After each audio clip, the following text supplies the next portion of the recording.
Dwayne Wade's plan for Zaire is falling apart. So much so that he's fumbled away every opportunity imaginable. He's even opportunities in multiple parts of the world. Every step he's taken in his career has been overseen by his father, and it's like he led him down a path similar to swimming against the current, with every step sending him backwards and diminishing his NBA chances. It seems like nepotism has finally reached the end. Or has it? The story of nepotism is an old one that we all know well, and it seems to permeate every area of our lives in the modern world. But what about the basketball world? Is nepotism alive and well there as well? We've already looked at the way it seems to be helping Bronny James, but is it going to help another Hall of Famer's son as well? Zaire Wade is a decent baller, but is that enough? Other than having a famous father, what does Zaire Wade have to offer the NBA? I may talk negatively about certain players on my channel, just keep in mind that I have a sense of humor and I only speak on their basketball abilities. As a person, I think Zaire Wade is trying very hard, but he just hasn't taken the right steps to get farther and actually have a shot at making it to the NBA, much of which has been led by his father. After all, we trust our parents to guide us down the right path and also have them trust us to figure shit out for ourselves. And having Dwayne Wade, a two-time NBA champion, as your father, you'd think that Zaire Wade would be getting quality advice on how to make it to the NBA from someone who thrived in the league. But unfortunately, Zaire would have been better off with Jamie Newman leading his basketball development. But to understand what I mean by Zaire Wade unfortunately fumbling every opportunity that he has been given, we have to rewind to the very beginning. As early as the 5th grade, people were expecting Zaire to follow in his father's footsteps and literally dominate the NBA. His early days in basketball were watched like a hawk. Everyone knew who he was, and more importantly, who his father was. And they wanted to see if Zaire was going to live up to the name printed on the back of his jersey. And for a while, it seemed like he might. But then he got a massive reality check. Playing with better competition seemed to bring out the worst in Zaire, not the best. I don't think people realize just how hard it is to make it to the NBA. You not only have to have the freak of nature physical attributes, but the drive, determination, and vision to surpass every obstacle along the way, or have a famous NBA legend as a father. So which one is it that could get Zaire to the NBA? Or will he even make it at all? It didn't take long before he started looking like a legit college prospect, even though he wasn't even in the top 100. The kid couldn't even drive a car yet, but colleges were already after him. I mean, come on. A two-guard who could get to the rim and then facilitate and rifle shots from the mid-range? Combine that with his speed and his moderate explosiveness, and you've got a pretty good player. But is that really enough? He was looking like a decent prospect. Like he was on pace to get somewhere in pro ball. And then he transferred over to Sierra Canyon in his senior year, and he started to play alongside Bronny James. Could there be a more iconic pair than Dwayne Wade and LeBron James Sr.? Some thought that just maybe Zaire and Bronny might be it. But then an ankle injury kicked him to the curb for most of the season, leaving him with an average of 4 points a game over 3 games played. Part of that was the ankle injury, but part of it was also his lack of ability. Was he good? Sure.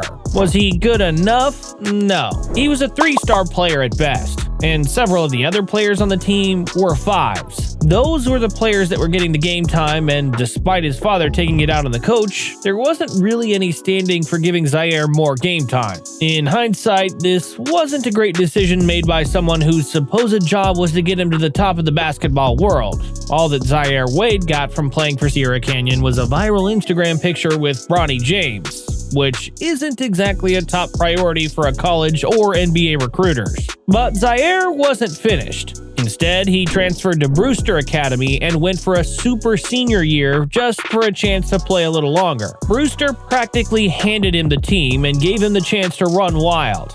But even that didn't give him the opportunities that he was likely hoping for, and left him with only a few Division I offers and only from mid-major schools. Zaire's next best option just might have been entering college and seeing where that could take him, but he chose to enter the G League after high school when his dad became part owner of the team, which ended up being another train wreck. And we're starting to see a pattern of Dwayne Wade not actually putting his son in the most optimal situations. To see what I mean, let's just look at his actual record while he was there. He was averaging under 2 points a game with 26% shooting and 18% from the three in only 19 minutes a game.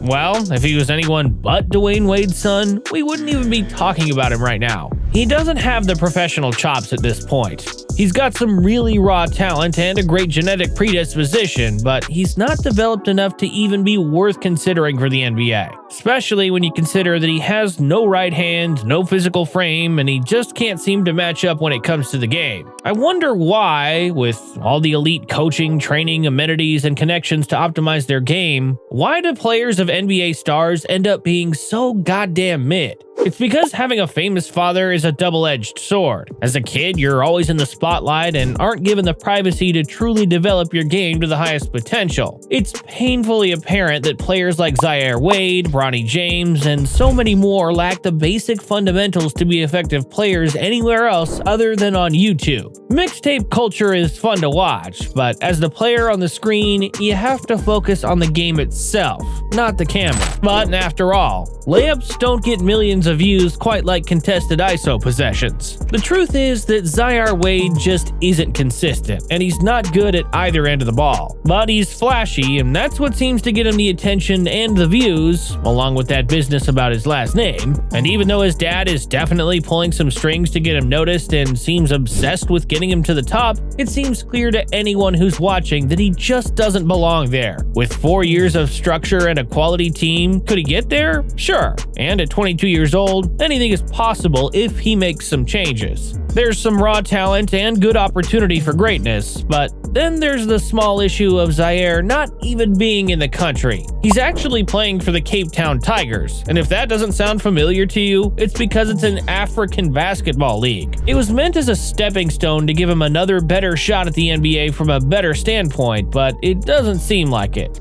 In fact, it seems like a big mistake that's followed by a slew of other big mistakes in trying too hard to make Zaire the second D Wade. So, does Zaire deserve a spot in the NBA, or is he riding the coattails of his famous father? In my opinion, it seems that Zaire is on the wrong track at this point. Is it possible for him to turn things around and become an excellent prospect in his own merits? Maybe. But until we see it happen in an American league where he could be picked up by the NBA, I don't know if I would count on it. But compared to Dwayne Wade's plan for his other son, I'd say Zaire Wade is doing just fine. Check out my video on Zaire's ex-teammate Bronny James to see basketball's nepotism child Exhibit B. If you like my content, subscribe for weekly videos like this, and check out additional videos about deserving and not so deserving players currently sweeping the NBA prospects.